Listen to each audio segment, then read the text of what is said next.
एक ज़माने में चोलिस्तान के बंजर इलाके में आयशा नाम की एक नौजवान लड़की रहती थी। वो अपने खानदान के साथ एक छोटे से गांव में रहती थी, जहां पानी की कमी एक मुसलसल जिद्दोजहद थी। सहरा की चिलचिलाती धूप हर दिन को एक चैलेंज बना देती थी और आयशा के खानदान को पानी की एक बाल्टी लाने के लिए मीलों का सफ़र करना पड़ता था। आयशा के दिन पानी की ना ख़त्म होने वाली जुस्तजू से भरे हुए थे। बचपन की लज़ातों के लिए उसका थोड़ा सा वक्त बचा था।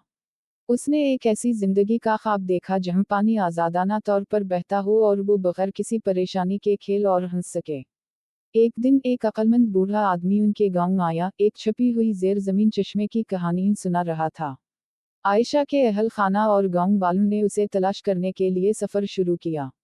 कई दिनों की खुदाई के बाद आखिरकार इन्होंने पानी मारा। गांव खुशी से गूंज उठा और आयशा की जिंदगी बदल गई।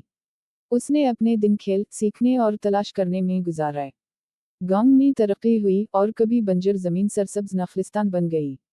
आयशा के अज़्म और लचक ने उसकी बरादरी में जिंदगी बख्श पानी लाया था। इसने साबित किया कि सख्त तरीन माहौल में भी उम्मीद और इस्तिकामत एक रोशन मुस्तकबिल की तरफ ले जा सकती है। साल गुजरते गए और आयशा एक अक्लमंद और बाहिम्मत रहनुमा बनी, जिसने अपने गांव की खुशहाली और फितरत के साथ हम आहंगी की तरफ रहनुमाई की।